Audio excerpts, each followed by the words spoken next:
Anda dah didiagnos dengan ADHD, tapi masih lagi kerja bertangguh. Emosi susah nak uruskan, susah nak urus masa, cepat rasa overwhelmed dan ada masa mempersoalkan, boleh ke aku berjaya dengan ADHD ni? Jika jawapan anda ya, video ni adalah untuk anda. Sebenarnya kan, bila kita dapat diagnosis ADHD, memang dapat membantu untuk kita memahami apa yang sebenarnya berlaku dalam kehidupan kita. Kenapa daripada kecil kita macam ni? Kenapa daripada kecil selalu hilang barang? Kenapa kita suka sangat buat benda last minute walaupun kita tahu bila buat last minute tu, hasil kerja tu tidak begitu baik. Kita rasa macam kita ni ada potensi, tapi kenapa potensi kita ni tak ke depan? Diagnosis tu membantu untuk kita memahami diri kita. Tetapi memahami saja tidak mencukupi.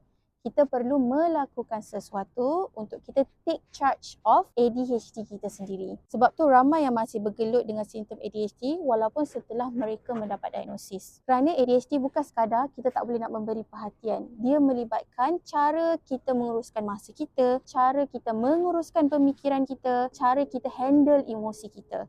Jadi ada banyak lagi skill yang sebenarnya kita boleh belajar supaya kita boleh berkembang ke hadapan dengan otak ADHD kita yang unik ni. Jadi sekiranya anda dah didiagnos dengan ADHD dan anda mencari apa lagi intervensi yang boleh anda lakukan supaya anda boleh terus ke depan dan menggapai kejayaan dalam kehidupan anda, kami di Media Inklusif ingin memperkenalkan program ADHD Core Lab. Core Lab ni adalah Center of Regulation and Empowerment, di mana selama 8 minggu anda akan bersama-sama dengan rakan ADHD yang lain, bersama dengan clinical psychologist berdaftar kita, explore lebih dalam mengenai ADHD, memahami fungsi eksekutif, memahami kesukaran cabaran yang anda alami, serta mempelajari skill-skill yang boleh anda terus apply dalam kehidupan seharian anda. Dan yang paling best, anda juga akan explore apa kelebihan yang datang dengan ADHD dan macam mana anda boleh gunakan kelebihan tu untuk anda berjaya dalam kehidupan anda. Jadi kalau nak join program ADHD Core Lab ni,